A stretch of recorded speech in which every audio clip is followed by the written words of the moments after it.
I'm going to work on this track, and it's going to be done when I like it, or when I get a certain feeling, or when I'm sure that everyone else will like it, or all of that stuff is constantly changing. But identifying and just making a decision that there is this thing that this track is going to be about. Yeah, this is the reason it is what it is. That's something that, I mean, you can choose to change it, but it exists outside of your feelings. It's a decision that you have made that doesn't change unless you literally decide to change it. So, right, the purpose of this piece of music is to express how I feel about my children. Yeah, or the purpose of this piece of music is to describe an experience that I had. Or the purpose of this piece of music is to bash together these two different influences. Yeah, which are very, very opposite. Or the purpose of this piece of music is to explore contrast in music. Or the purpose of it's like there are so many different ones, but it's this decision that you've made outside of your feelings that are constantly changing, outside of this kind of when it's perfect, which is meaningless anyway, or outside of this when it's good enough, or it's like you have a direction to go in which you have decided upon that doesn't change. I mean, again, you can choose to change it later on, but it's something that exists outside of yourself that you've made a decision about. And that stops you from it stops you from wasting time doing things you don't need to do, because there are some things that just aren't going to serve the purpose. Okay? And so in that way, it's incredibly helpful. So that's purpose. Now we're going to blast through the others so that we can get onto the listening as quickly as possible.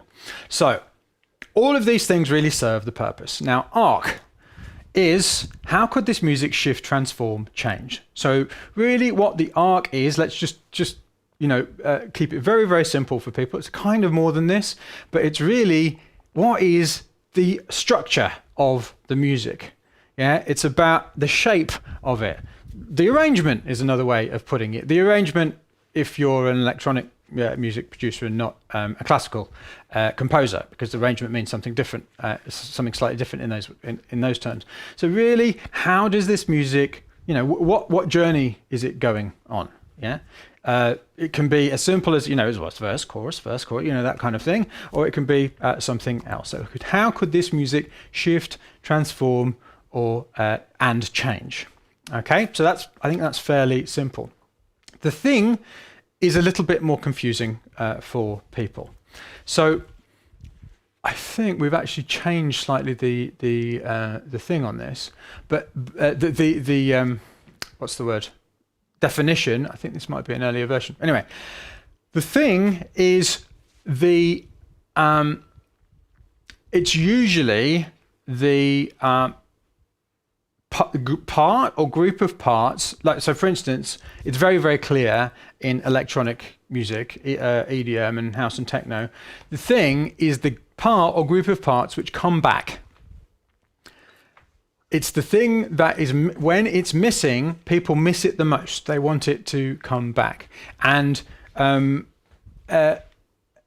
it releases the tension, the most. So, for instance, if in a electronic, an EDM tune, there's this, type thing, sorry about the singing, type thing, and then there's a break. Right, that break, and that goes away, that break kind of creates an enormous amount of tension, because the thing that people have been dancing to is gone. Yeah, and everyone's waiting for it. Oh, is it going to come back? Because really, music is about tension and release. Now, obviously, in an EDM tune, the purpose of the music is to make people dance, the overarching purpose. So when the thing comes back, that massive amount of tension is released, and they dance. Right, so the thing is the thing which comes back. Okay, now this thing is something that I've dreamt up, but you will notice that it is present in, I think, all music. I've yet to find something where there isn't a thing, a piece of music where there isn't a thing. Really, it's the thing or the part or group of parts that releases the most tension when it comes back. Okay, now there is some music, obviously, where the parts never go away. Yeah, it's like just it repeats and repeats and repeats and repeats and repeats. But in that case, the purpose of the music is for there just to be, constant tension. And really, what the release intention is when you realize that. Okay, but anyway, of course, there are always kind of exceptions which prove the rule. In pop music, let's talk about pop music because that's a fairly obvious one. The thing is usually the hook. Yeah, it's the chorus. Let's say the chorus. The hook's slightly different to the chorus. Yeah. Now people get confused because they think the thing is the hook, but it isn't. For instance, it's different. Yeah, it can be the hook, but it's actually different. It's a different thing because, for instance, in EDM, particularly EDM which has vocals, the chorus is often the thing which is the part which is in there. The vocal is in there before the thing. Yeah, so you get a break and you get this vocal. Oh, I can feel it higher. Yeah, and that's the chorus. Right, so I got that. I just need to. Yeah, and that's that's the chorus, right? But it's not the thing because the thing is what comes back after the chorus. So the thing and the hook, while people say, "Oh, isn't it the same thing?" Yes, it can be the same thing, but they're actually different.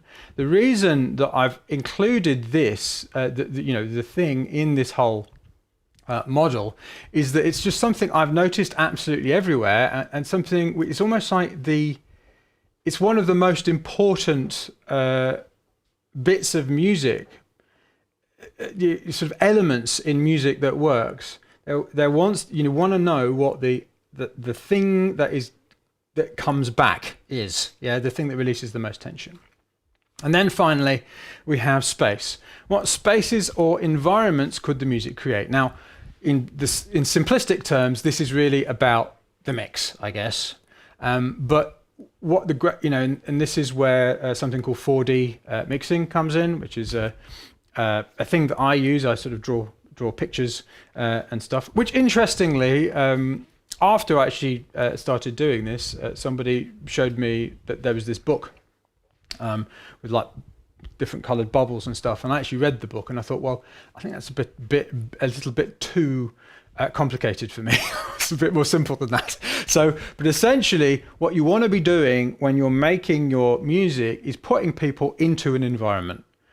Like music.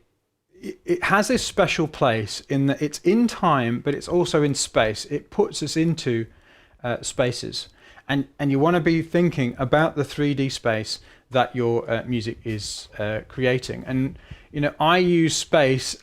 It's almost like the space is the purpose of the mix. The space I'm trying to create, and often going from one space to another in various different sections. That's the purpose of the mix. Yeah. And what's interesting about thinking about space is that what you realize is that one of the stated objectives of a lot of people when they're doing a mix, which is to make sure everything's balanced and so that I can hear everything. If you try to do that in a mix, if you try to make sure everything is balanced, that's one of my least favorite words, by the way, balanced. Everything is balanced. What you will get is, the ultimate expression of balance would be like flat, thin, narrow, just that's the ultimately balanced mix. So you don't actually want things to be balanced. You don't want to be able to hear everything clearly. That's actually a terrible way of thinking about mixing. I get it. There is. The unfortunate thing about that, there are elements of truth to it, but that's not what you're looking for in a mix. You're looking to put people into a space. Yeah, and all of these things serve the purpose, essentially.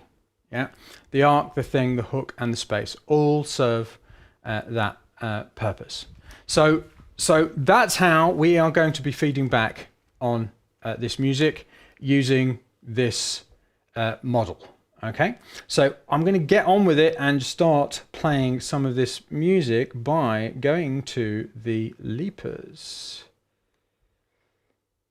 Yes, Jace from the Leap over here says, without purpose, you can twist knobs until it all falls apart. Exactly. Just keep going around and around in circles. Okay, so we're going to start with Paco. So, hello, Paco. Are you there? Yes, I'm here. Hi, how you Can hear doing? me? I'm doing really good, thank you. Fantastic. So that's lucky. That was your track was the one that I just tested beforehand to make sure that the sound was working. So I've already got it here. Nice. I like the name, Elephant. All right. So Paco, why don't you just give us when did you do the leap?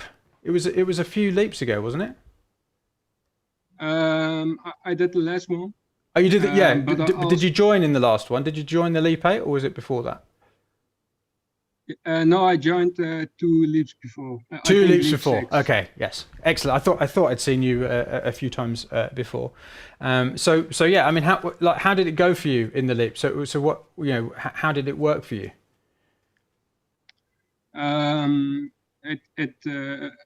It worked really well actually. So, Yep. The first one I learned the most, and the second one was mainly repeating everything and filling the gaps. Uh-huh. Yeah, exactly like that. Yeah. And how much music were you making before the leap? Yeah, I think maybe 6 tracks a year or something. Great. Well, I mean that's better than some. And how much music are you able to make now? Definitely more. I think 3 times more or something. Maybe I think this year will be extremely much. Just because of the leap. Absolutely, brilliant. The automatic music machine delivers. Right. Okay. So let's play this track. What I'm going to do actually is put these headphones on. I am going to try and put these headphones on once I've untangled them. Don't know why, like musicians and wires, not a good thing.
Ooh, professional fade. Not heard one of those for a few years. Love the professional fade there, Paco. Well, great. So let's start. So Paco, let me ask you a question first before we start anything else. Before we say anything else. So, what is the purpose of this track? The purpose is it's part of my album Contrast, and the purpose of the album is releasing different tracks I like to make, different styles, and eventually choosing the style that hits the most people. Oh, okay. So you're That's doing like a kind of test, right? So, so you're doing a kind of test. So all right. So what is the purpose of this specific track? So we know what the purpose of the album is. So it's to investigate different styles. So I'm going to kind of lead you forward through this. So what I'm guessing is that this is you investigating a particular type of thing. So how would you describe the purpose of this specific track? And I'm just going to close my curtains before I get sun on my face. Yep. That's a really hard question, actually. I never really thought about that. Made it without thinking about the purpose in my mind. Yeah. Okay. So you don't exactly know what the purpose is at the moment. Yeah. Yeah. Okay. So what could it be?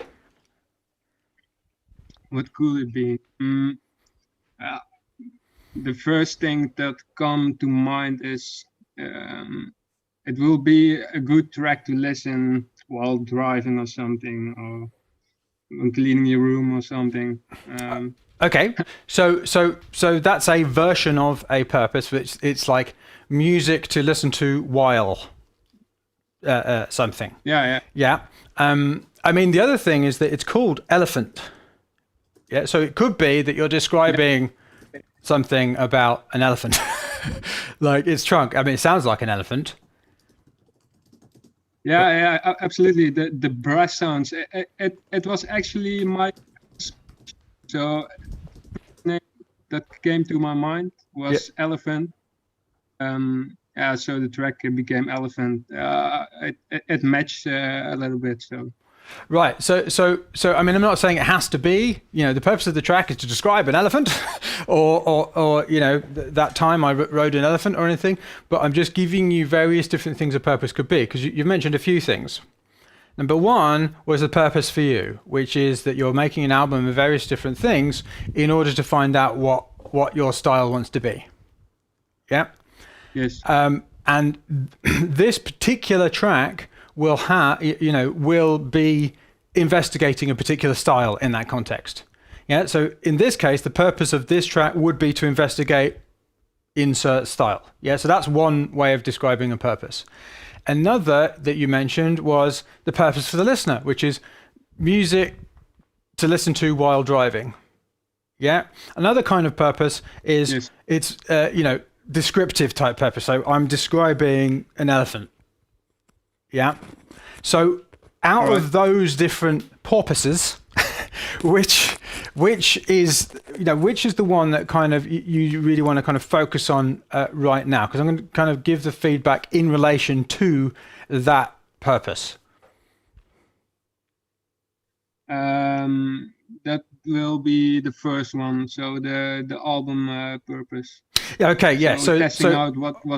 Yeah. All right. So in order to investigate a particular style, so what would you call this style? This style.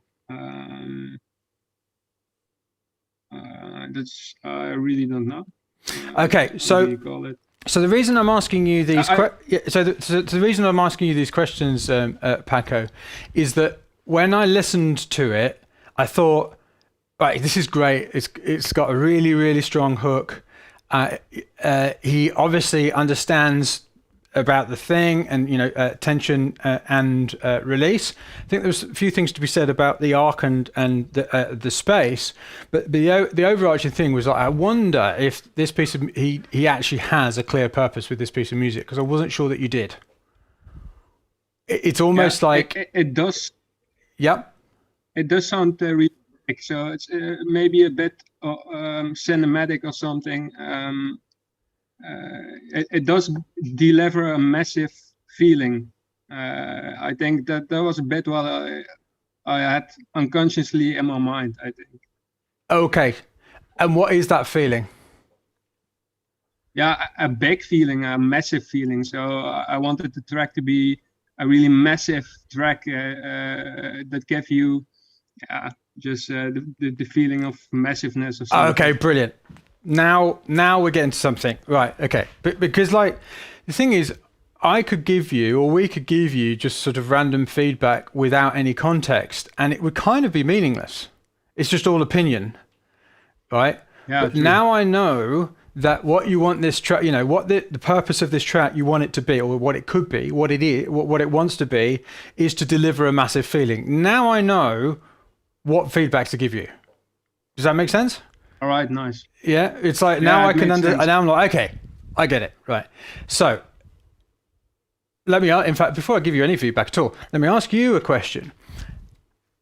How is this music currently delivering a massive feeling? What are the elements of it which are delivering a massive feeling? I think the build up, so it starts with a lot of tension in the intro, and eventually it makes the tension through by releasing some big brass sound, and that's it actually. Yeah. Okay. And in what ways might this track, and by the way, when we're giving feedback, you don't have to do anything with the feedback. I mean, if the track is finished, it's finished, right? So you can use this feedback for future music. I think I would prefer you to do that if it's finished rather than going back or anything. But we're just talking about, every piece of music can be improved, right? Even stuff that was written 20 years ago. So let's just bear that in mind. I don't want you to go and like ruin what is already good. But let's just talk about where it could be improved. Yeah. So in what way, maybe what's the best way of putting this? What in that piece of music might be detracting from the massive feeling? I was personally thinking that the intro might be a bit too long, but will be a little bit distracting maybe. And further, let's have a listen. Let's just have a listen to the intro again.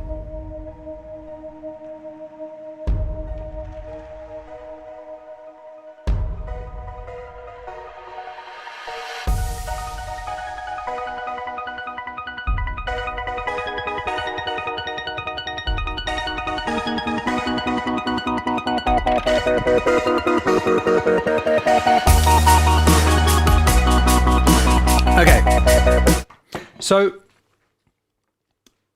I'm not sure that the intro's too. So are we still in the intro at the moment?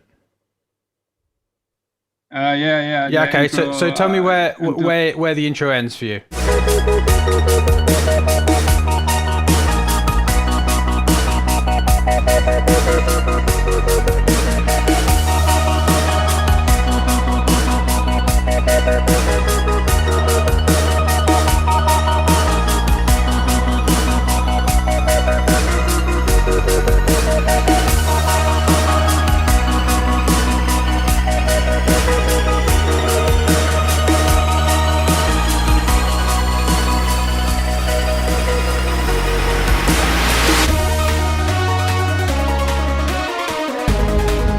Is that basically where the track starts for you?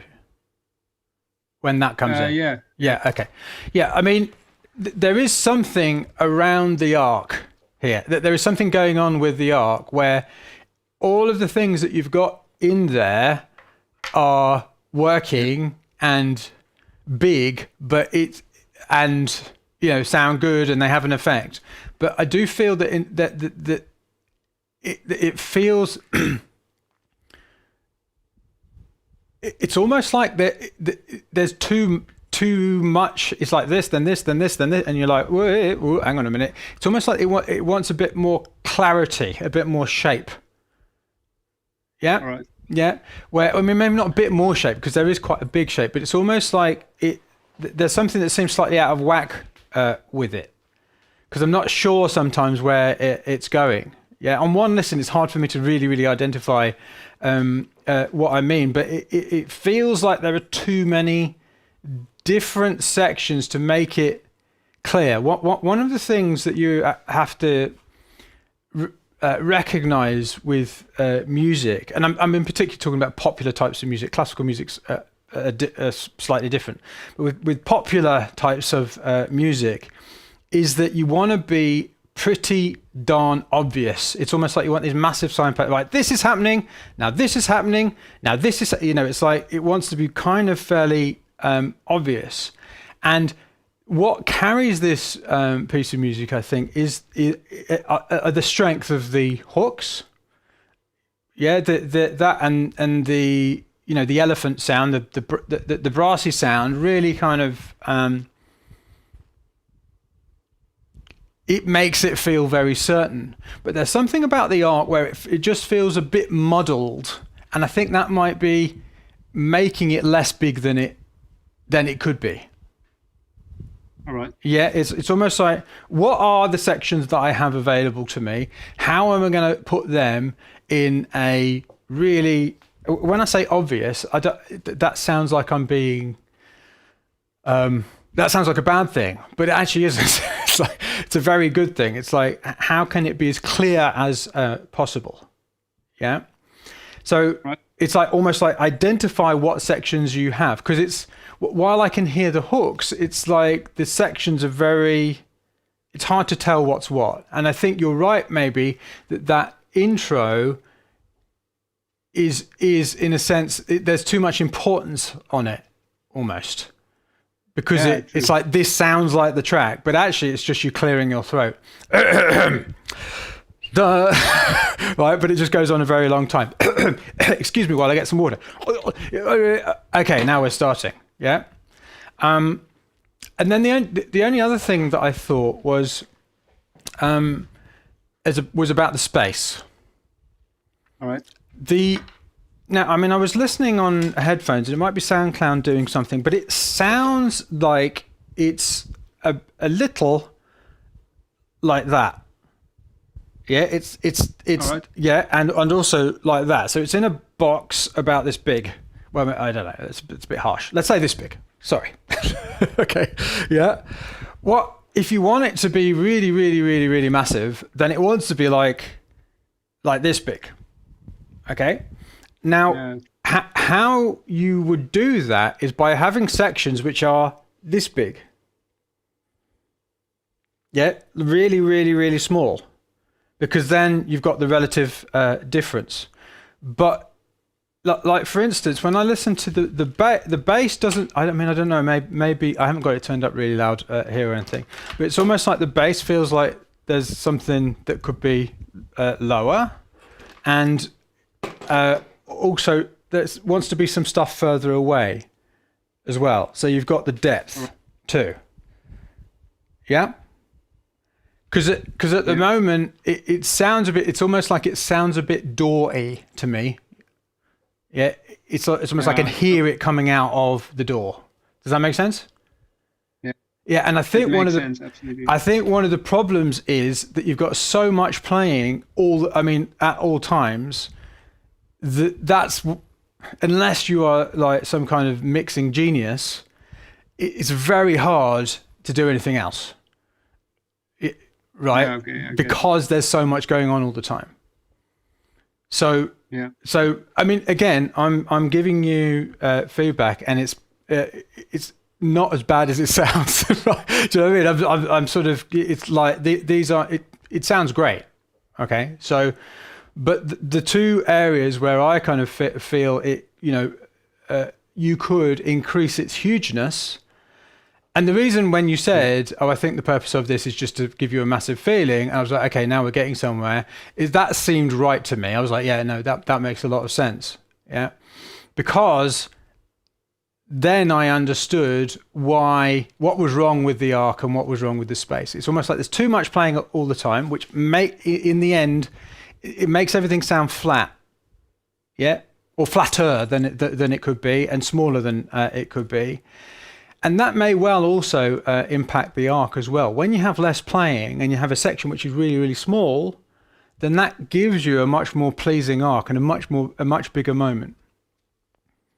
All right. Does that make sense? Yeah, good one. Yeah. It absolutely makes sense. Yeah. Yeah. Thank you. Fantastic. All right, Paco, and I'll get the others to talk about the other stuff now, but we'll move on. Fantastic. Let's put that hand down.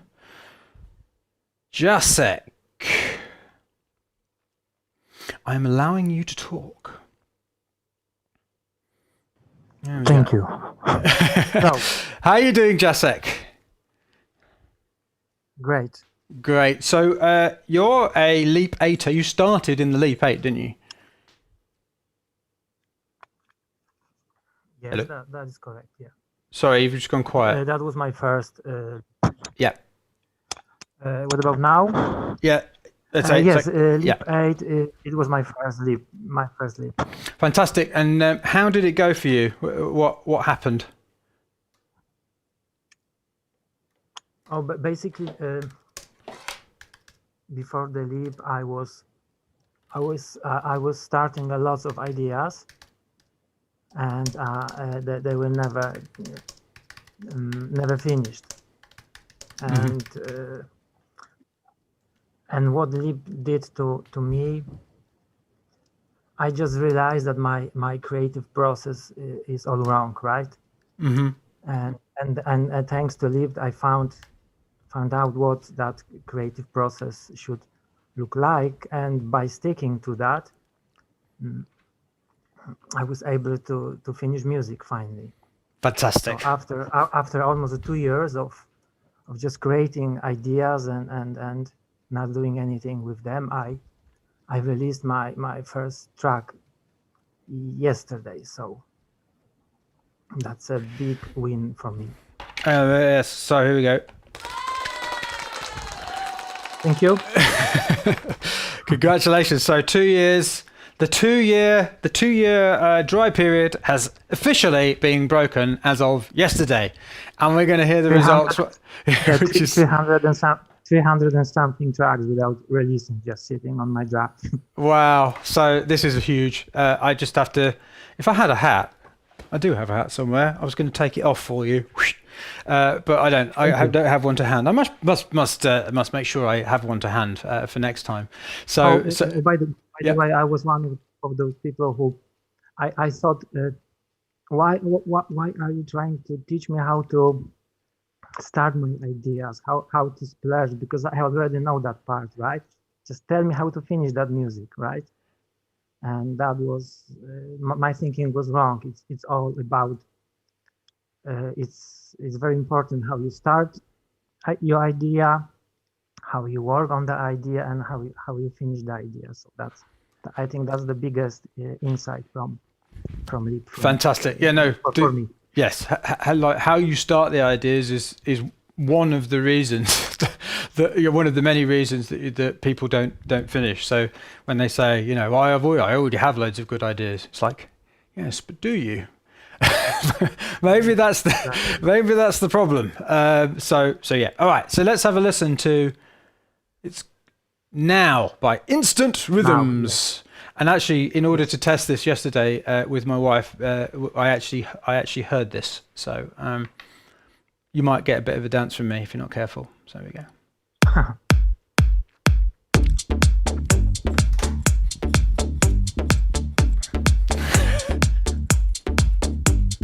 Sorry.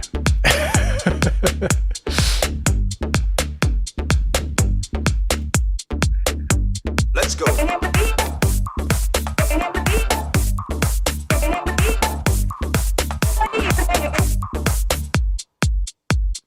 Be turning up right now.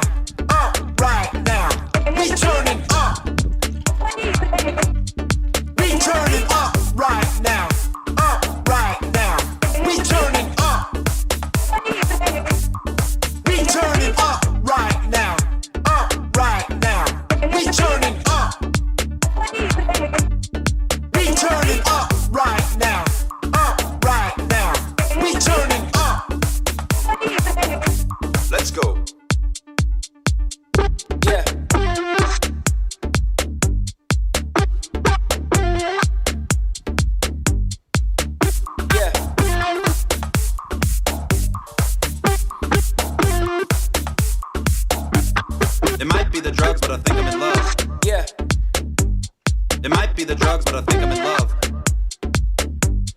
It might be the drugs, but I think I'm in love. It might be the drugs, but I think I'm in love. Let's go. I think I'm in love. We turning up right now. Up right now. We turning up. We turning up right now. Up right now. We turning up. Let's go.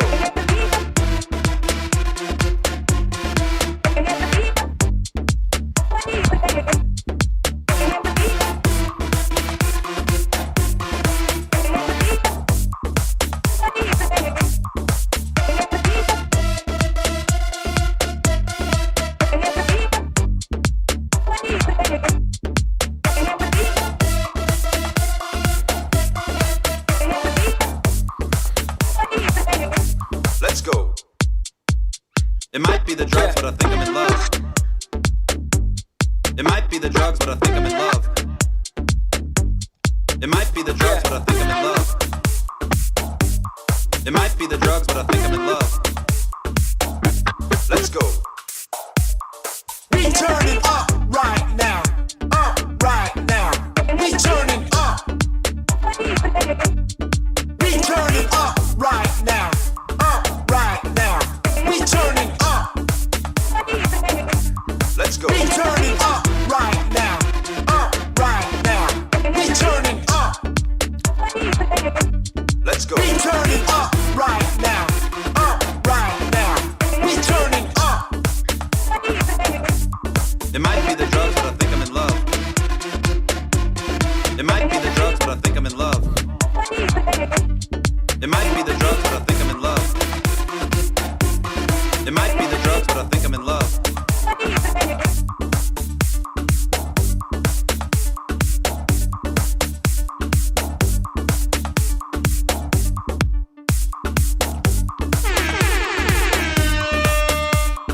Sorry, that was me. Not that wasn't on your tune. Jessica. All right, okay, great. So just before I'm going to pass it over to the guys to give feedback on this one, but just before anything else, if anybody is watching this and thinking that the Automatic Music Machine in the Leap is just about electronic dance music or EDM or anything like that, it's not. It just so happens that because of where I come from and what I've done, a lot of people kind of have come through me, and so that's why there isn't more people write electronic music in the community, but there are singer-songwriters, rock. We've had a death metal guy, pop, classical, film music. It's kind of everything. So what we do isn't just electronic music at all. It works for any genre. In fact, on jazz as well, on Trustpilot, there's a guy who's just Chris, who's just posted a review, and he does all kinds of different stuff, it says, and it's not specific to genres. So don't make that mistake. I started out playing the piano and then bassoon, and then I've played all kinds of different music. So I tend not to think about things in those terms. Anyway, Jacek, you're taking me back to my youth, the 90s. That's why I started dancing like that, because that's how I used to dance when I was young. Nice moves. Yeah. So anyway, so Luke, why don't you kick this off for Jacek? Alrighty. So Jacek, after listening to it with a bunch of people watching, what did you think? What do I think? Yeah, did you have any insights or thoughts or changes in your opinion? Yeah, it's different when you listen to your music and you have other people. Yeah, that's a weird experience. I thought I know that track and it sounds different and it feels different and it's different when you listen to that track with other people. I think you instantly noticing things that are not working, or I don't know, parts are which are too long or too short, or things like that. It's like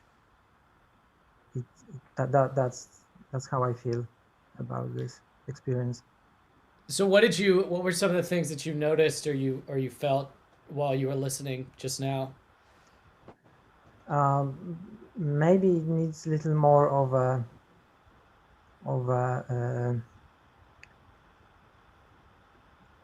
it's like it's to try, you know, the different variations. I don't know, maybe different parts, maybe some, I don't know, some drop or something like that, because now it feels like it's the only thing I'm doing is just I'm playing with the rhythm, and I'm adding things, and I'm slightly changing them. It's not the contrast is lacking in this track, but maybe yes, The contrast is lacking. I don't know. Mm-hmm. So what do you think? But on the other, Oh, go ahead. but on the other, you know, but I also like it like this. So I don't know if every track needs like contrasting parts. Maybe that's the way that track should be, you know. What would you say it's? Oh wait, go ahead. And I'm currently, I think I'm slightly moving towards the other idea now. I'm changing what I thought, and I'm thinking, okay, I like it the way it is. Okay, so you like it the way it is? Yes. After the first wave of doubts, you know, and stuff. Yeah. I think it's good the way it is. Okay, so I mean, what would you say is the purpose of the track?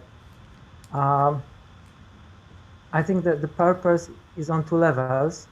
One is personal, which is to finally finish the music, and it serves this purpose very well. And that's true. Definitely true. That's the part which is okay, which only I have access to, and the other purpose, I don't know, dance baby, dance, I don't know, to make people dance, to disconnect from this crazy world, from this, you know, because it's happening now, and it's crazy. I don't know. It brings back some old memories, like from 90s, and yeah, that's all, basically, just to get you moving, right? Get you grooving. Okay, so you mentioned the '90s thing. Is that an explicit purpose for the track, or is that just something that happened? No, it's something something that happened. I just found that in myself. I cannot make another type of music. Anything I touch, it sounds like 90s and 80s. So sorry, that's me. Don't apologize. Oh no, that's fine. Yeah. So I was trying for a while. I was trying to fight it back. I was trying to make myself just a modern music producer, but and then I finally realized that no, that it's not me. This is me. That's who I am. I have to be honest to myself. That is so Maybe good. Yeah, so can I just jump in there and say, like, that is acceptance is like in terms of your own unique sound.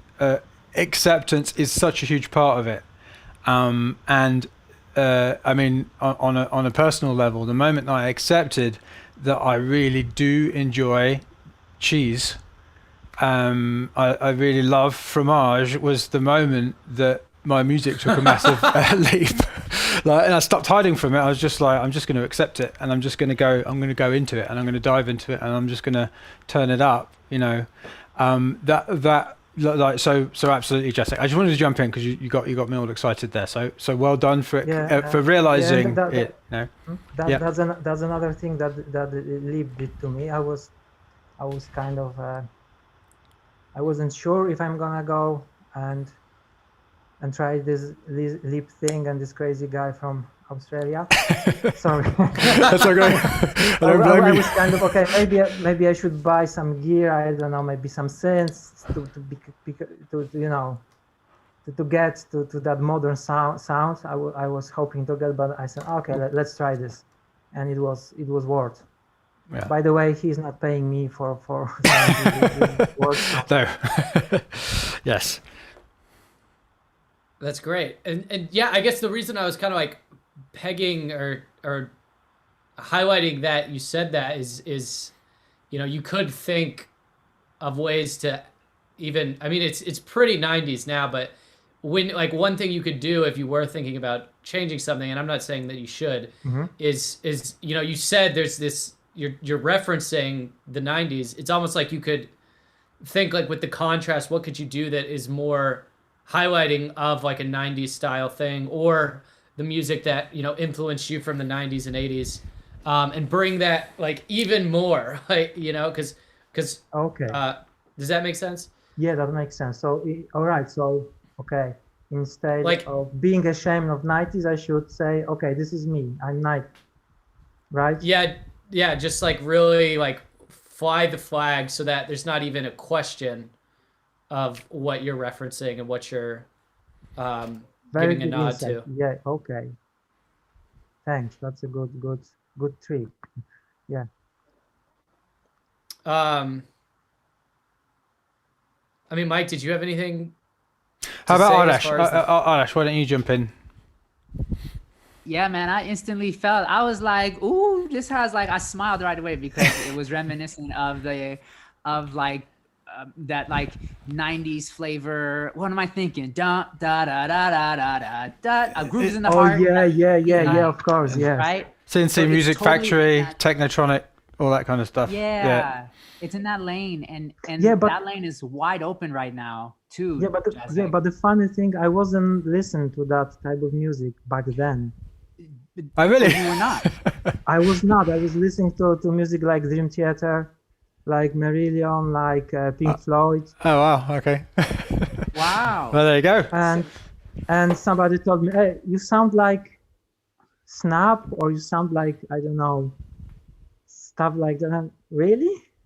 Yeah. And I just, I don't, maybe I wasn't aware of the bands like Snap until like a few years ago. So it's tight, man. You're on a wave, and I keep going because no one is doing stuff like that right now. Okay. And so if we're talking unique music at this point in time, you're onto something that's really cool. So I would encourage you to keep going. Okay. Yeah, and something that I heard, Jacek, and you kind of touched on it when you were talking about the contrast and the arc, is that right. like so the things coming in and out, and they're just being this and that and then this. That is definitely the style, right? So you're absolutely right when you say that's the way it needs to be. That's what it is. That's what it wants to be. The only thing though is that there's a very fine line between things coming in and out, and then it loses people.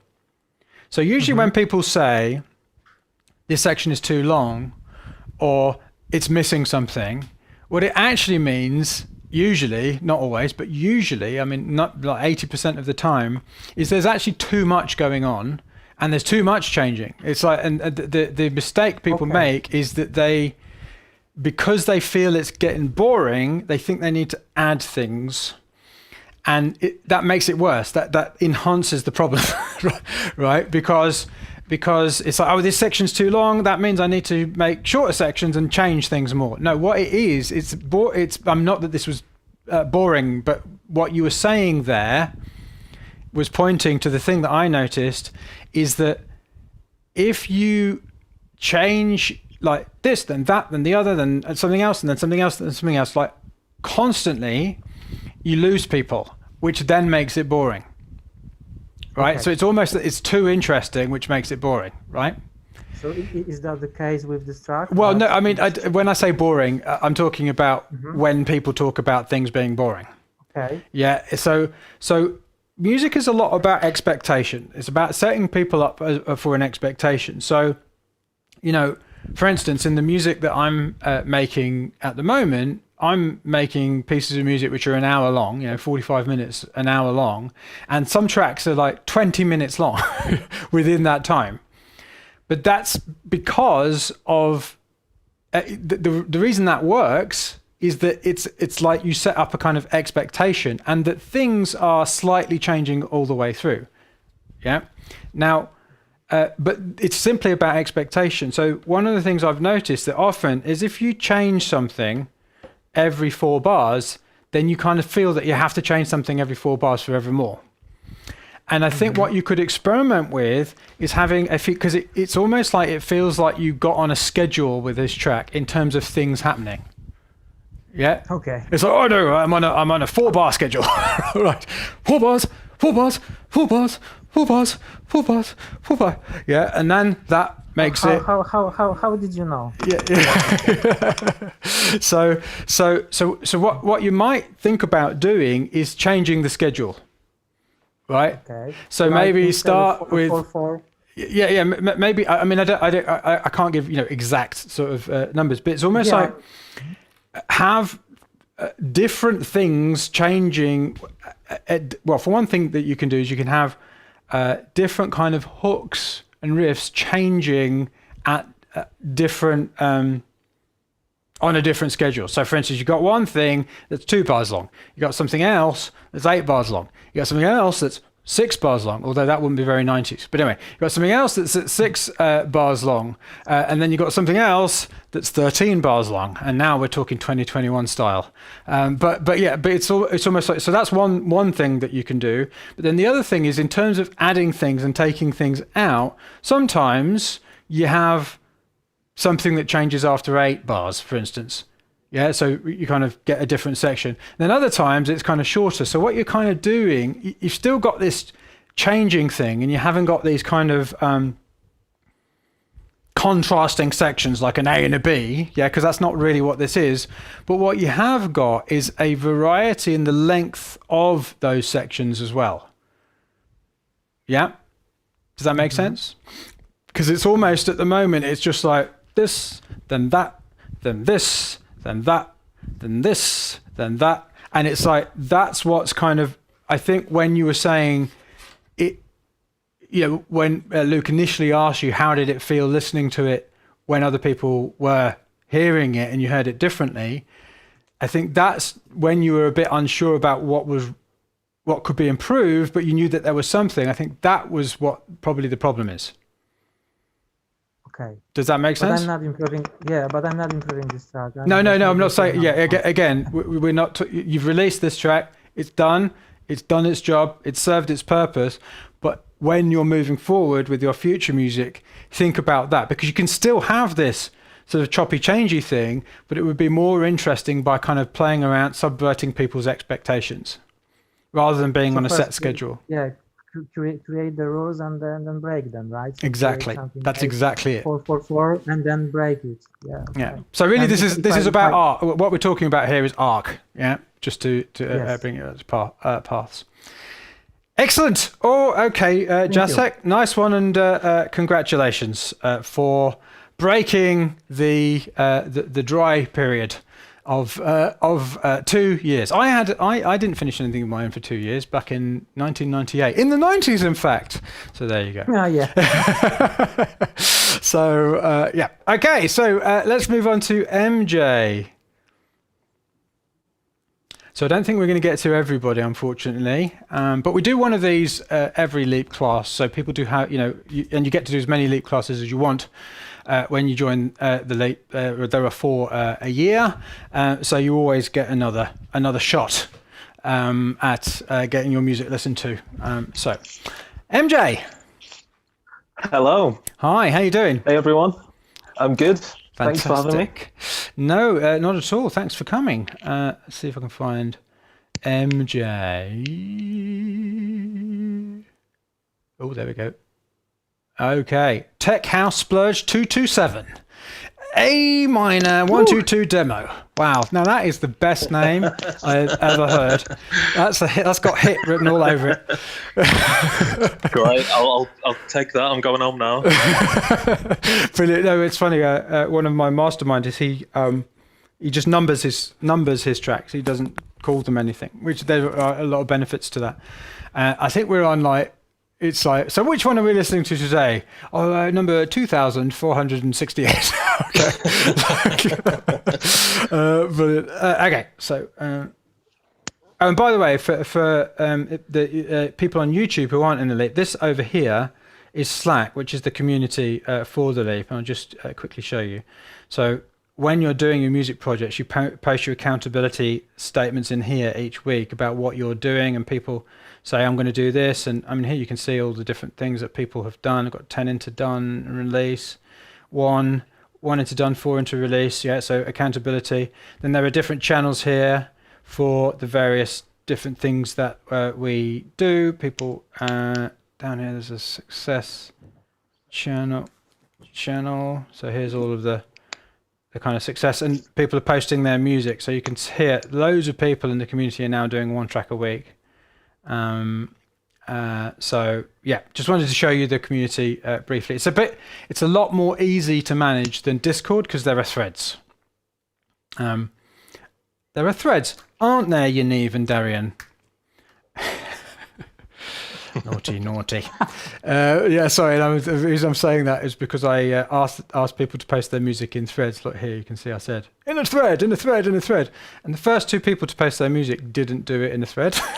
So, I'm like, how much more clear do you need me to be? like literally, do I have to I don't know. How much more can I jump up and down? I was like, surely that number of emojis is going to mean that people notice it. Surely. No, apparently not. Yeah, Yaniv says it's Darian's fault. I thought he was in the thread. No, but you did it underneath. Yaniv, no. You did it underneath Darian's in another post, not in the thread. So, sorry, that excuse does not work. Darian says it's always my fault. Brilliant. Excellent. Right. On to the music.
Fabulous.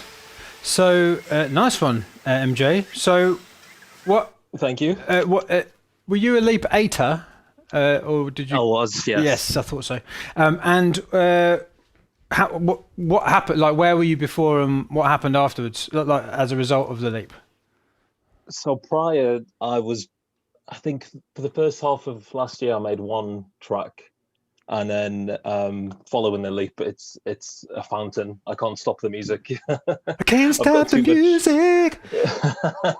I've got so much music that I need to work through. It's amazing. It's been great, absolutely amazing process. So. Oh, fantastic! That's absolutely wonderful. I mean, how many tracks have you got to that point? You know, like this Tech House Splurge 227, or have you actually got? I mean, what were you? I've got about 8 or 9 tracks now, and prior to that, like I said, I had one done and about 4 or 5 ideas, whereas now I've got over 250 ideas and about 9 finished. So in like 3 months or something, in 2 months. Yeah, it's just been insane. That is ridiculous. You're ridiculous, MJ. You're absolutely ridiculous. Well, that's great. Well done. Okay. I could have done it without the Leap. It's been fantastic. Yeah, what do you think it was that? Please, John. Exactly. So, what do you think it was that made the difference? What is it about it? Like, how is that even possible? Is what I'm sure is the question. Well, Arash gave me the best tip, I think, at the start, which was to trust the process. And I think once you trust the creative process and really get to know the machine, it takes a life of its own.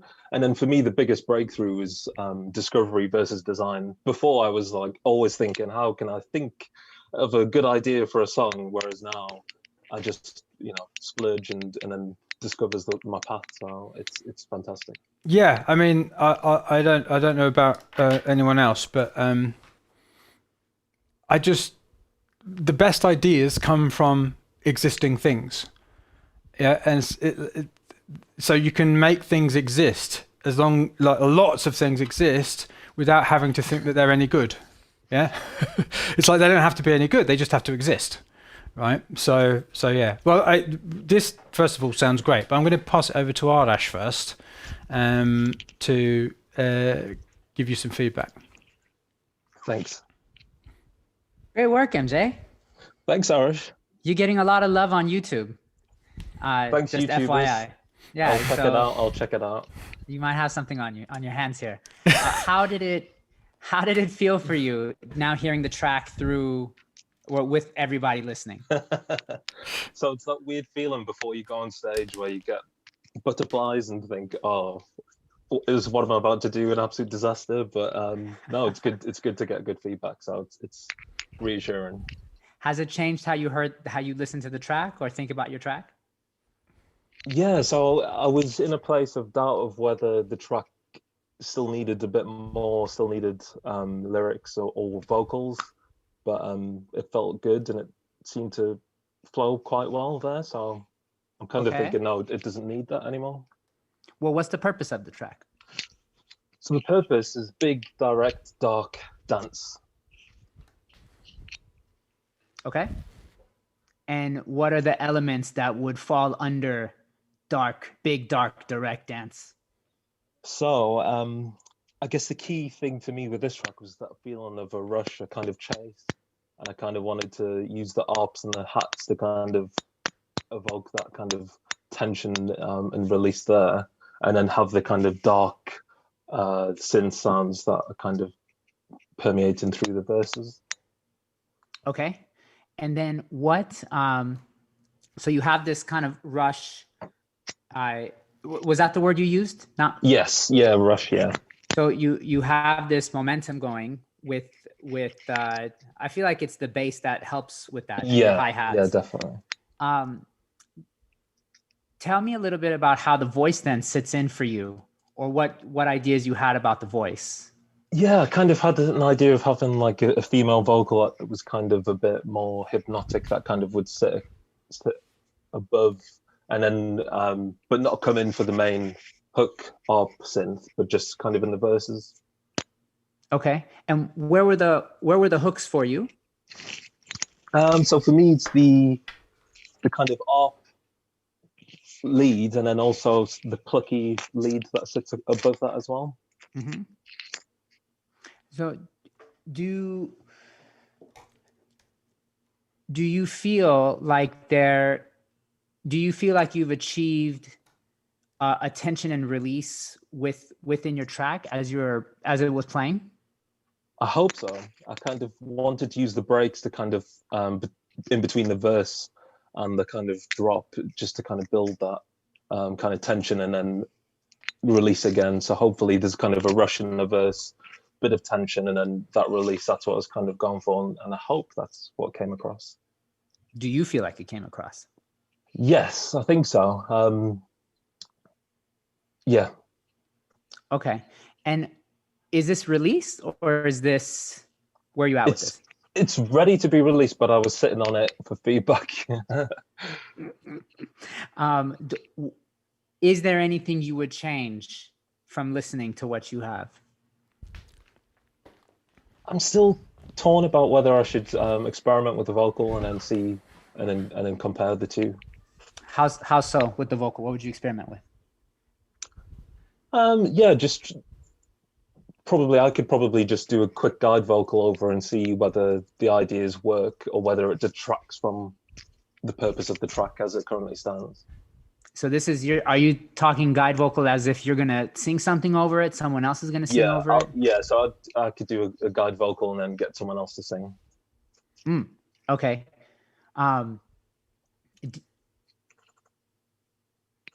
Okay. If you did that, what would you do with the female voice? How do you mean, Arash? Because there was that female vocal. Oh yes, yeah. There's that female vocal. Yeah, yes. I would look to get another female vocalist to kind of do my guide vocal. Okay. I mean, Mike, Luke, So yeah, so what your thoughts are, so there was something about this. It sounds like very big. It's got, it kind of puts you into a space. It takes you to a particular time. There was something about it that I felt, if we look at Paths, that it felt like it never arrived. Did you get that? Did you get that? Yeah, it was like it was almost like it was always going somewhere, but the where was never there. Okay. Did you get that, Luke? I definitely wouldn't have thought that on my own. Right. Fair enough. That. This is one of the problems with feedback, is that people have different, different opinions. But I think it's like, it's one of those tracks where it almost like fell. And by the way, MJ, I think you want to just release it. Don't sit on it and just do it, because it's exactly the same as the rest of the automatic music machine. There's no difference. True. Yeah, it's like you can procrastinate for the rest of your life at the release point, just as people procrastinate earlier on in the process. It's part of the creative process. I mean, this one track a week thing that we're doing, Arash, in fact, just before we go back to your track, MJ, let me just, because I think this is really important. This is probably the most important bit of feedback we can give you. Right.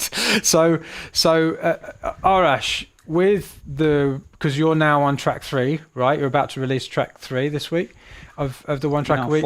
4, yeah. And so what have you noticed is the difference in just committing? I mean, not that you need to commit to releasing a track a week, MJ, or anything like that, but it's just talking about just releasing it. Yeah, just releasing this stuff. What is the difference that you've noticed in the way that you look at the music that you're finishing, the way that you perceive it?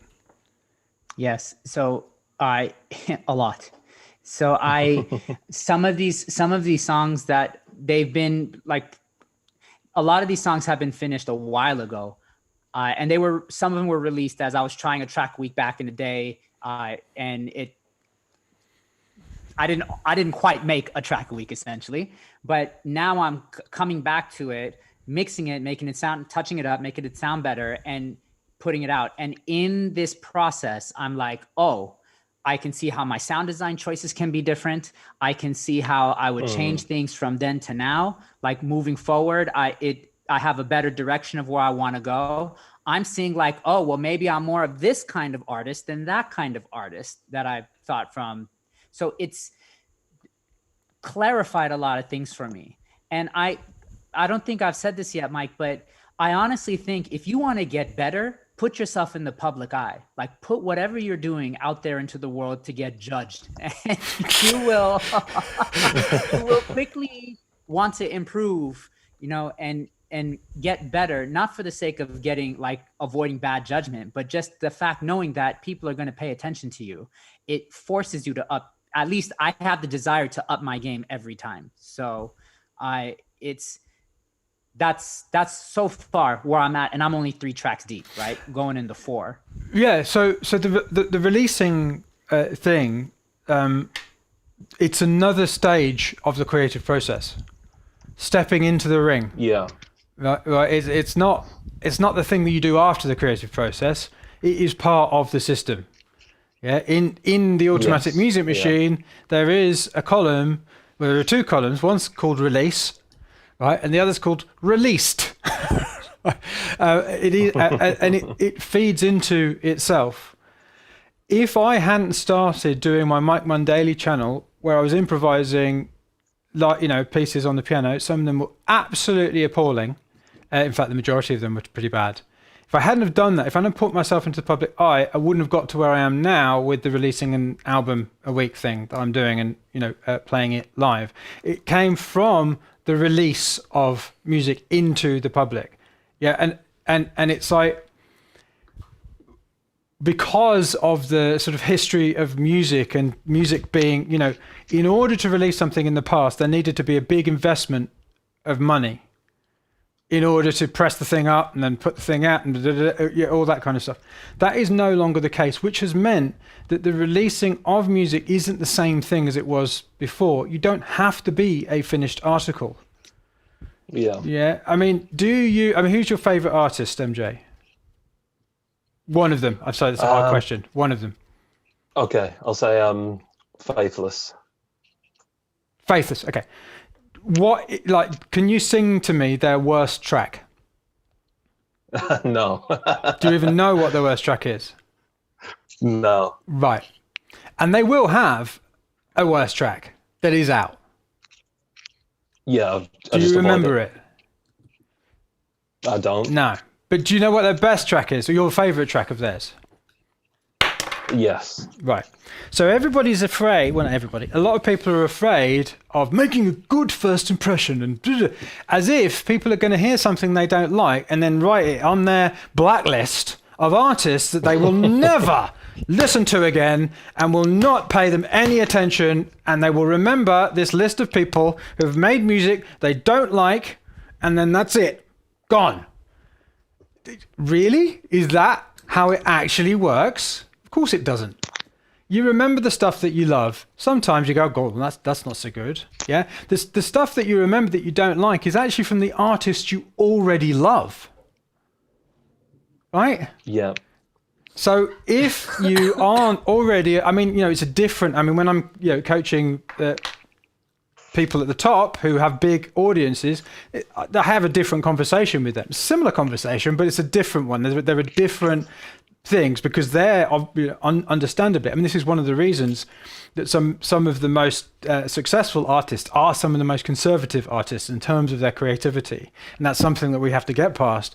But the reason is that they have fans who expect a certain thing, and their fans do expect a certain thing, and so it's kind of very, very difficult to break out of that thing as a top artist. But if you're not a top artist, then this whole, I need to make a good first impression, I don't want to release anything, blah, blah, blah, it's all a load of an absolute codswallop. It really is. It's just like, what on earth are you talking about? Just think about it. I'm not talking to you, MJ, I'm talking to the you know, world. So just think about it for 30 seconds and you'll realize that it's simply fear talking. So before I say anything about this track, just release it, yeah? unless you get a really, really good idea that you're really excited about as a result of this conversation. Yeah. Okay. This can be released. Yeah. So don't try not to turn it into procrastination. In terms of this track, I think what it is, the reason that I'm talking about it's sort of like, it's almost like it's a feeling without a hook. Yeah, it's almost like it feels like it's a succession of bridge sections. Okay. It's like it doesn't arrive. And I'm not necessarily saying when I say it has hooky elements, but there's something about the way, maybe it's the arc again, I don't know, but it's something the way that they've been arranged, or maybe it's that it doesn't. I mean, it kind of reminds me of like, it sounds a little bit like Depeche Mode, or that kind of thing. Yeah, but if you listen to Depeche Mode, I mean, obviously it's got massive vocal, but it's got it's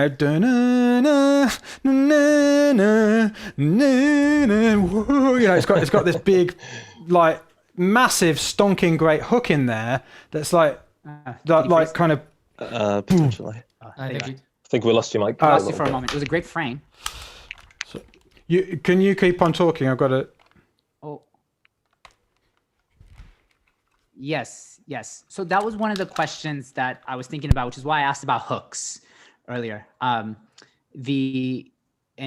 Where is it landing? Because I was trying to see. Well, Mike asked that question. Like, it doesn't feel like it lands. Okay. Because I was waiting to hear like the thing, and the thing. There's a propulsion element to it. I was waiting to find like the hook where I feel I can sit back, and that's the release moment that I'm like singing along, or like, yeah, I'm in the groove. And so that part wasn't entirely clear, and that's where my question came from. You're back, Mike. We see you all right. Yeah. So I don't know if you heard me singing terribly Depeche Mode. Did you hear that bit? We missed that. Okay, yeah. So like in Depeche Mode, you have those kind of grooves and and that kind of stuff, but then you get the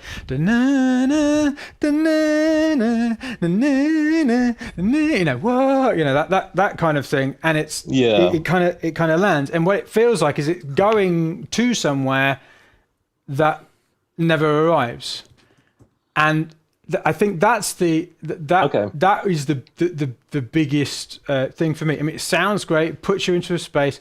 I think the space is there. I do wonder whether the purpose that you have stated is actually creating the situation that I'm talking about here. So, what was the purpose that you stated? Big direct dark dance. So I just have to shout out for Mike Reynolds' comment,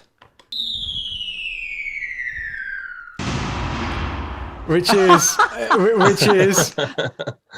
didn't hear you, Mike. We were enjoying the silence. Like, that's just so awesome. Brilliant. So what a fantastic comment. Right. Yes. Like, I'm afraid I don't have another Mo grandmother to give away, but that's almost Mo grandmother level comment. All right, so what was the purpose as you stated it? It's a big direct dark dance, kind of chase, kind of rush feel. Okay, so a big dark dance chase. Yeah. I mean, chase kind of. I mean, maybe it does fulfill the purpose because it's almost like there's a chase and then you never catch it. so maybe it actually does fulfill the purpose. In fact, if that's the case, I didn't hear you say the chase bit before, but I don't. For me, it almost feels like it wants to have. I mean, this is the kind of track that if you sent it to a label, I can almost guarantee that a label would say it needs a vocal. But it doesn't actually. I'm not saying. I don't think it actually needs a vocal. It's that what it is it feels that it never arrives. Yeah. Okay. And that's not necessarily a bad thing. If that's what you want it to do, if that's what you want it to do, then do it. But that was the feeling for me. Does that make sense? Yeah, no, that's really helpful. Thanks. Yeah, appreciate the feedback. I mean, I think that there's going to be something about. There's two things.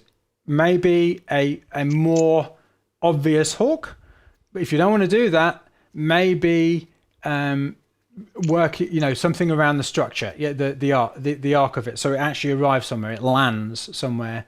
I'd have to listen to it again to hear whether it's like a harmonic thing. It might be that it never kind of resolves into something. I can't actually remember, but it's like a combination of those three things, and you get it. But having said that, it really does. It's one that it kind of puts you somewhere, which is a lot harder to sort out often than the thing we're talking about. So nice work, MJ. Keep it up. Yeah. Thank you. Get that music out. Will do. Brilliant. Nice one. Okay, let's move on to Adam.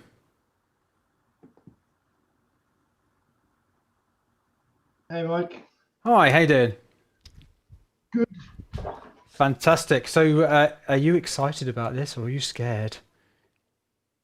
A little nervous. Excellent. So when did you join the Leap?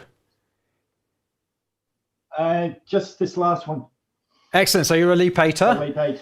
Brilliant. And what was your experience? Like what were you doing before, and what are you doing now?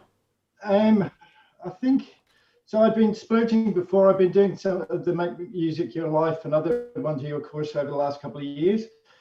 And I think the Leap 8, I suppose, accelerated it and really solidified the process, which really helped. Fantastic. Sorry, it's just, there we go. Fantastic. Right, so let's have a listen.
Nice. Jackin, I promoted a club night called Playtime for a few years. It was a residency in London, and that would be the kind of music that we would play sort of up till sort of midnight-ish. It depends on who was playing as well, but yeah, it definitely made me. It made me think of the guy I did it with, Grant. It literally, I had his face in my mind doing the face he made when he played this kind of music. Anyway, so which is a good thing. That's good feedback, by the way, Adam. So what was your how did it sound to you listening to it in this context with, you know, in public with people listening and us listening and all that kind of stuff? So how did it, what was different about it, or what did you notice? I think two things. One I've noticed already is like the mixed end probably needs a bit more work. It felt the low end wasn't sitting quite right to me. And then probably the other comment was that maybe it got a bit samey, is the thought that came into my head. But I think I'm at peace with that. Like definitely kind of setting this out. I come from a DJing background, and this is to play as part of a set. It's to slot in as part of a journey from somewhere to somewhere. So you're not going to play all of this. You're going to play bits of this. But that was something that jumped out at me. Yeah. So just on the bass end point, don't pay too much attention to that, because you're listening to it. But I don't even know if I've. Oh, there you go. I've not even enabled original sound, which is very foolish. So you're listening to it through Zoom, you know, blah blah blah blah blah. So it's like don't make too many assumptions based upon what you literally heard in terms of the mix just then. Yeah. So that's the first thing to say. You know, take another listen to the actual audio file, not through Zoom, before you go. I mean, I didn't actually listen to it on my headphones. I only listened to it on the little Gen X over here. So I don't know about bass end. Certainly through Gen X it sounded okay, but then there isn't much of a bass end on them. So like, what can I tell you? What I thought was criminal, absolutely criminal, Adam, was that you never at any point came back to this.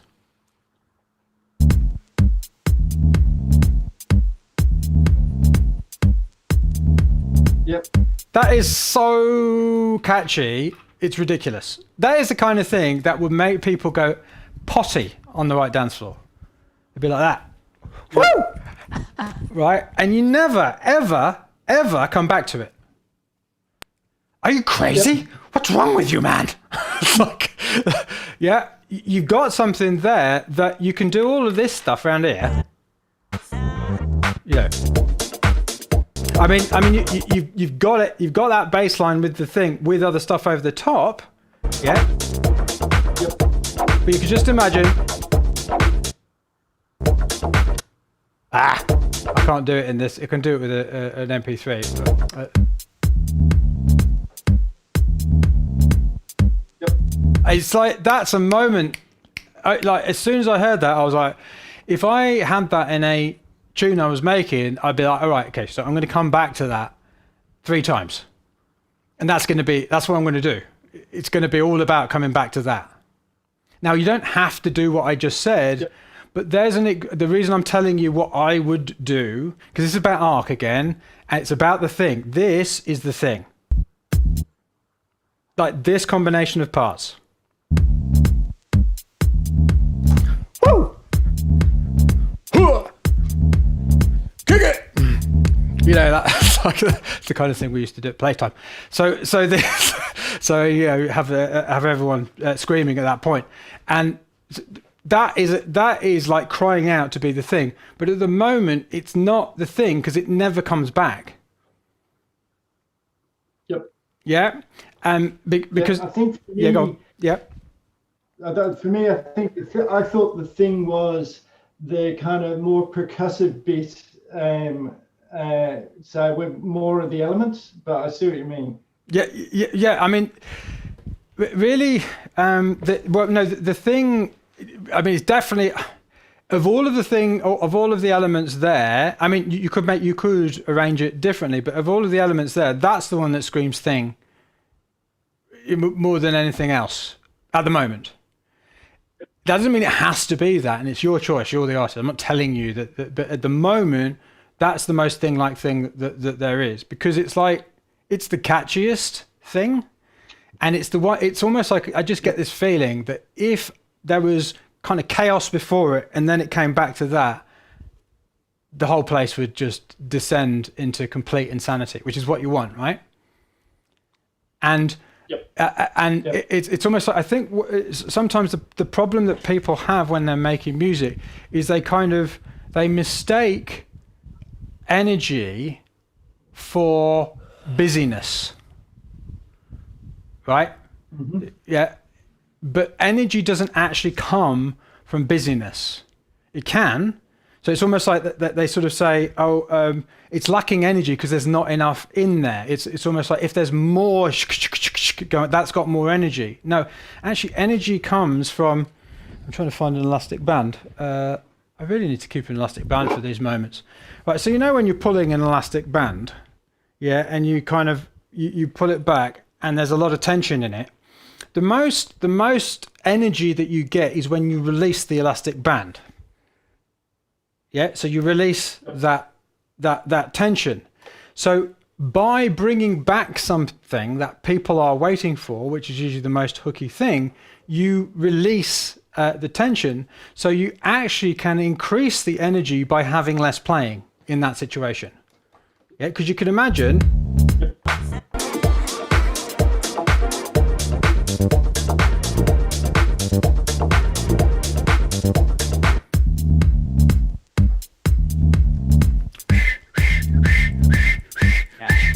Do you know what I mean? It's like the energy is because it's gone down. Yeah. Yep. And the reason, because you said it kind of sounds it's samey, and I get it, because, you know, it's in a DJ set, so the DJ can play with it. But if you know, just leaving that aside, the reason it sounds same is because you kind of go from this point and then you go up this level, and then it's basically at the same level in terms of complexity and stuff in there. So if you have, I mean, you don't need to do it. If I was doing it, I would just make it all about that, but that's just me. But you know, even just once, just have it coming back down to that again, and that would kind of create more of a shape with it. Does that make sense? Yep. Yeah, no, absolutely. Yeah. I think sometimes people don't realize what they've got. It's like oh no, it's getting too samey, so I need to find something else. That's rarely the problem. Usually the problem is that you just want to do the thing that you've already done again. Yeah, particularly in music, music like this. Guys, did you have anything else to add? Yes, I felt like it felt very Ibiza to me. Right? Like this is a track that I would hear on those dance floors, no question. And there's something about the simplicity of that that's super driving. And because it changes. I heard that like I don't know, whatever. You did like various different iterations on the bass line. And that's what makes the simplicity of that moment Mike's talking about so driving. Because it's like catchy, it sits in their head, I don't have to worry about it. And it's just a really good groove. So there's like B Mono says on YouTube, I find if I make something too simple, it can sound amateur.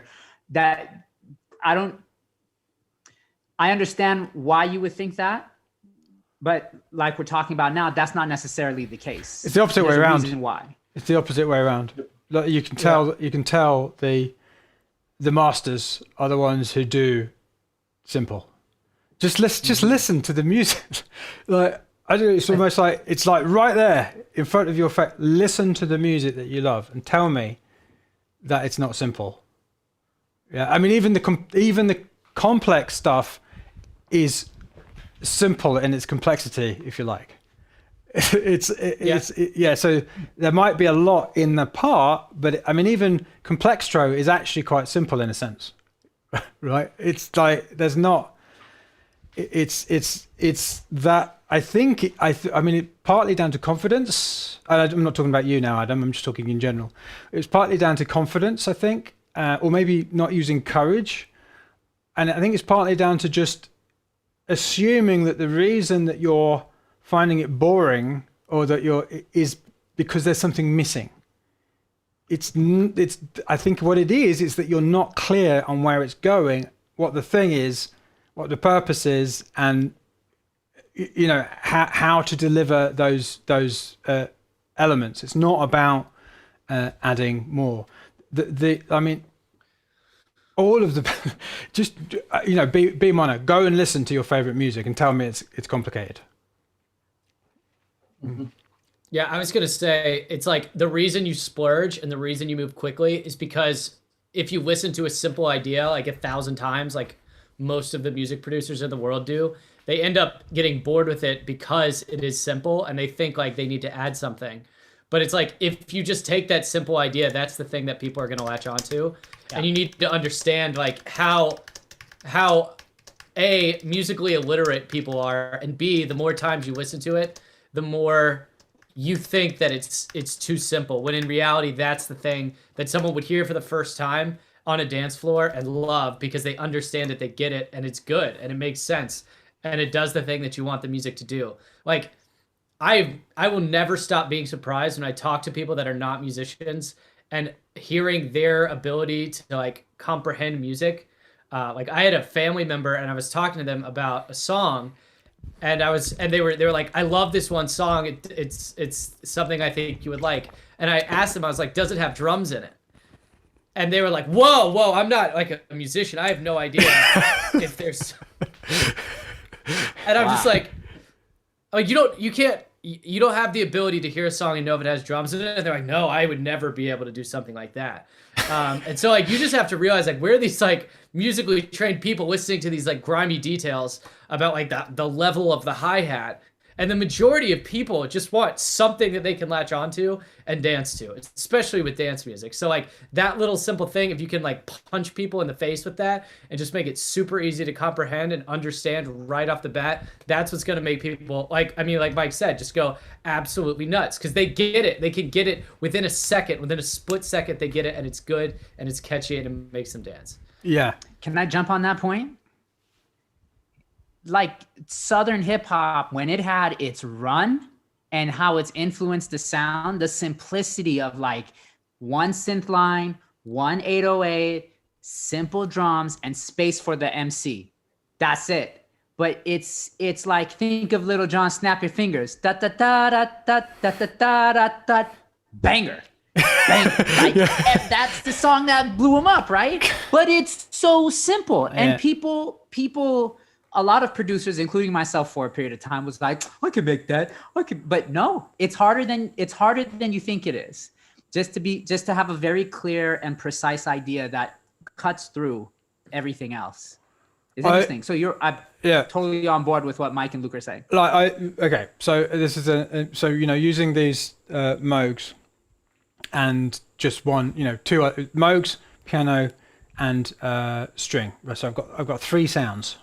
No, 5 sounds, right? So 5 sounds in total, including drums. Last night before I went to bed, Sally had to drag me out of here so that we could spend a bit of time together because I was just literally like, simplicity is so powerful. Like when you realize. It's almost like set yourself. It's almost like a rule that I'm just going to not allow myself to do anything else other than this. So that it's almost like there's no question. I don't have any other options other than these things. Just experiment with it for a while, because maybe not in the first track you do, maybe not in the second track you do, maybe not in the third, but over time, when you just decide, I'm going to use these parts and nothing else, you've created a gap, right? Where it's like, how am I going to make this interesting is the question that you have in your head. But the more that you do it, the more you realize that actually, if you've got, think of a glass of water, there's a limited amount of water that you can have in that glass. Yeah. It doesn't matter what you do, it's going to be the same amount of water. Yeah. So actually, water is a bad example. Let me give you a better example. Let's say a box. Yeah. And you've got these blocks. Yeah, if you put smaller blocks in there, you can get more blocks in there, but the blocks will be smaller. Yeah, but if you just have 2 blocks in there, they're going to be really big blocks. So I was doing this tune last night with these this stuff, and I've been obsessively doing and live streaming. I mean, sometimes 2 of these kind of albums, not always live streaming them, but on my own, sometimes 3. So I've just been completely obsessively doing this. We're getting to the point now where this music is sounding absolutely massive. Like, it's just really, really big because there's 5 parts in there. In fact, yesterday, I didn't even really use the piano or the strings. It was literally just 3 sounds. And it was immense. It was absolutely immense because each of these 3 sounds filled the requisite space. Yeah, and I was working out how to do that. So if you want it to sound less amateur, and I'm not talking to you again, Adam, right? But in general, it's like simplicity is really how to do it. And on another note, if you want really great music producers to be impressed, be simple, because they will go, man, I wish I could do that. Right? Yeah, because everyone knows how hard it is to be simple. How much harder it is to be simple. But you can do it. It's about practicing and recognizing what you've got. Yeah, recognizing that this is a good idea.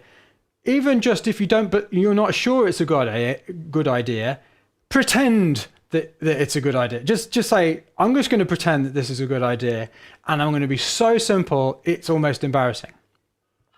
You will be amazed what happens, because there's so much that you can do through the process to really kind of make these things. And it's so much easier when you've got less to work with, because you can actually really focus on those sounds and on those parts and on making those things interesting.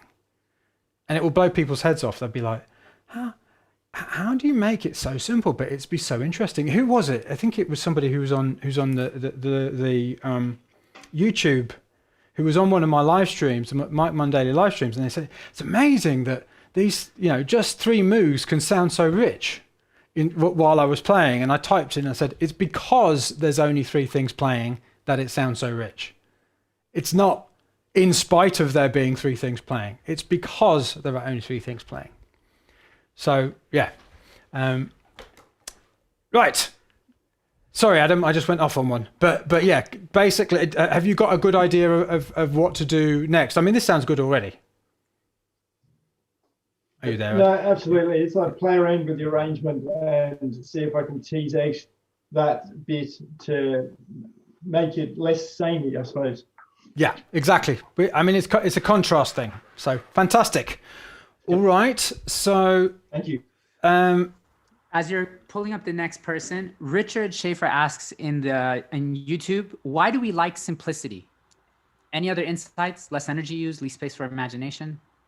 I think it's simply about knowing what it is, knowing what we're supposed to listen to. So it gives us some. It's like the word hook is the clue.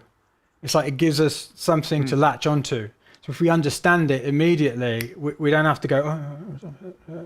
Yeah. Often when I'm listening to music by aspiring musicians, I always say I don't know what I'm supposed to be listening to right now. Yeah, because there's this and then there's that and there's something else and there's it's like and then it gets boring because you disengage. So you just like you get someone with a thing and then you give them that thing and variations on that thing. And then you take the thing away and they're like, oh, I'm gonna want the thing to come back, and then you give them the thing again. Yeah. I mean, it's like, why do like deep philosophical textbooks not sell as well as like the Hunger Games? You know, like why does like a pop fiction book with easy words sell more than like I don't know, a very complicated philosopher from like the 1800s? It's because it's just, you read it and you get it. You just get it, and you don't have to like put in a ton of effort to trying to figure it out. But yeah, absolutely. But I think there's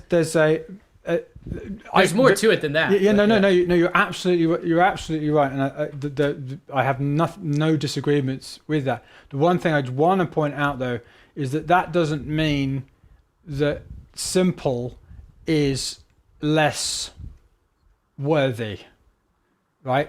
In that, or less creative, or less artistic, or less. In some ways, it's more so. Yeah, it's like sometimes I think we have this elitist kind of view of things. It's like, well, you know, that book by the philosopher is more important than the Hunger Games, for instance. But is it though? Actually, is it? I don't know. It might be. It might not be. It's not. You know, and also it's also possible to be incredibly simple and. Clever is a horrible word in this context, but I'm going to use it anyway because I can't think of another one. But it's almost like to subvert expectations cleverly with simplicity at the same time. So you can be, you know, within those limitations of simplicity, because it's not like simple equals pulp. Do you know what I mean? It's not. That's not it. It's simple. I don't know. Eric Satie, Gymnopédie, for instance. You talk about this a fair amount. Have we got the same bottle? No, we don't. So yeah, Eric Satie. I was just like, because I've just got a similar one. So anyway, so no, but Eric Satie, Gymnopédie, super simple, but one of the, you know, greatest sort of very most well-known pieces of music ever. But I don't think anyone would call it. I mean, maybe pulpy. You know what I mean? It's not. We don't want to conflate simplicity, I guess, with throwaway. That's what I'm trying to say. I think that's what I'm trying to say with important. Yeah. While what Luke said is absolutely, you know, on the money, the danger with that is that sometimes we go, yeah, but I don't want to be the Hunger Games of music, or I don't want to be the blah blah blah. You know, the really. But that's not it, because that's almost like a different vector. I'm trying to think of a really good example of a really a simple thing that is also important. But anyway, let's move on to the next thing, because I'm going to run out of time soon. So let's go to Victor, who I think is also a Leap 8er. Hi, can you hear me? I can. How are you doing, Victor? I'm doing good. And yes, I did the Leap 8. Fantastic. So what were you doing before the Leap 8, and what are you doing now in terms of your music? So before the Leap 8, I would describe it as dabbling in music production. I didn't really have I really wanted to become better, but I didn't have a plan, and I didn't have the process. Fantastic. Before the Leap. And now you're releasing a track a week, aren't you? I am, yes. And that's crazy to me. I didn't think I would be able to do that, but it's happening. Yeah. So had you finished any music before the Leap 8? I had, but I wasn't consistent at all, and I found myself doing a lot of remixes because I found those much easier than doing my own stuff. Because where I was stuck in the creative process, and that's the reason why at the Idea Explosion Challenge made an impact on me, because I used to just bang my head against the track until I finished it, instead of exploring more options and working in parallel on separate tracks. Fantastic. And now you're doing a release every week, which is just so great. I'm so happy. It makes it all worthwhile, Victor. So let's have a listen to Junkyard Ritual. I'm going to say as well, we've got time for you and Eric, and then we're going to have to call it a day. Otherwise I'm going to get in severe trouble. There's a public holiday here. And I'm looks like I might be going to the beach for my sins, so I have to go to the beach. So, but anyway, Hard life. Yeah, I know. For those people who the music that we didn't listen to, there will be other opportunities. Okay, so let's listen to Victor's music.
Okay, great. So Luke, why don't you take this away? I've got two mic inputs here, which is confusing. Cool. So what did you think listening back to that, Victor? It was weird because it kind of the tempo was changing. I think that's my internet, but it's really strange to hear my music with some people, with a group of people, and as the call moved along, I was thinking that mine is really different from what everyone else has been doing. But that's kind of the reason I chose it, because this is something that I wouldn't have written before, and I think it's because of the discovery process that I even finished it. Right. Okay. So what would you say is the purpose, in your words, I saw some people were trying to guess it. It seems like in the YouTube. Yeah, so this came up from a splurge, and the percussion part was what came up, and I immediately imagined like that's why the name of the song is that, because I imagine like people in a junkyard hitting like metal things and fire all around. So I tried to, and from the beginning I tried to create like a tense, unsettling atmosphere, and that was pretty much the purpose of the track. So to make like you said a dance, unsettling atmosphere? A tense, like suspense. Suspense. Yeah, I was gonna say I definitely got like a yeah, somebody said robbing a bank. And I definitely got that like sort of like something's about to happen, like tense vibe. What would you say was the thing? I think definitely the percussion for me. That's the thing. The percussion? Yeah. Okay, and what would you say? How would you describe the arc? That's what I was thinking while we were talking while you guys were talking on the call, because I don't think I thought about it that much while creating this, to be honest. I don't think there's much of an arc, really, at least not on purpose. Yeah, that was kind of what I was thinking. Is it's like the vibe, like this. To me, like the space and the sort of like vibe that it was creating was really cool. But it was almost like, to me, it was almost like a painting of like people that like could maybe be robbing a bank, or there was like some sort of suspenseful thing, but it never like built in. It didn't feel like a narrative. You know, it felt like these like little scenes, kind of. I don't know if that makes sense, but it's like the arc didn't. It didn't. Yeah, it didn't like take me on a journey. It was kind of just like, here's the thing, this. You know, it didn't like build or like reach a climax. There wasn't like a 3-act like beginning, middle, and end. It was kind of just like some stuff, you know. And so I think like one thing you could do is like think about like how the energy goes throughout the track, and like think like where is like what used to be part of the past, like the payoff, like where's like the big, like, you know, this is the climax when everything's like hitting. This is the peak moment of the story of the track. Does that make sense? Like after I say all that, like what does that make you think about? Yeah, for sure. Now that I'm thinking about this, it makes a lot of sense. And I'm definitely gonna think about this in moving forward, because I think in the leap, my main breakthrough, I think, is that you don't practice to release, you release to practice. Exactly. So I'm gonna think about this more in my future tracks.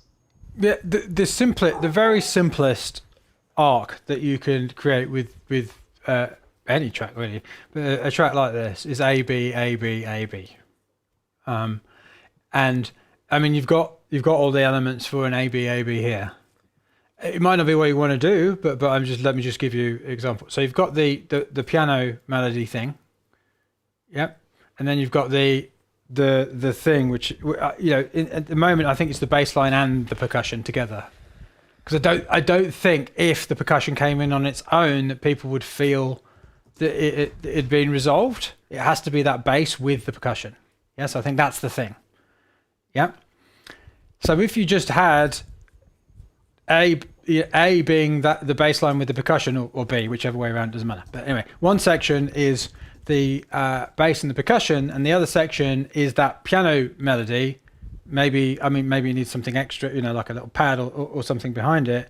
Well, there you've got two highly contrasting sections and a kind of ready-made arc. Does that make sense? Because at the moment, yeah, it's like the reason it's flat is because there's no distinction between the thing. It's almost like there's just a stuff on the screen. Yeah. But just if you just separate those things out, and this isn't the only way of creating an arc. It's just a really simple way with what you've got, and it's it's like one of those things where it's like it works every time. It's like this, now that, just this, that, and you're done. Does that make sense? Yeah, makes sense. Fantastic, but nice one. So let's do the final one, which is going to be Eric. Yes, you did make it, Eric. I'm already going to get in trouble with Sally, but anyway, I'll do this final. Can you one. hear me? I can. How you doing? Can you hear me? I can hear you. Can you hear me? The very beginning of the call. Yeah, I can hear you. Fantastic. All right, here we go. Don Quixote and the Wind Turbines. Nice name. Let's have a listen. Might not get all the way through the 6 minutes 55. We'll listen to a bit, okay? Okay, that's good.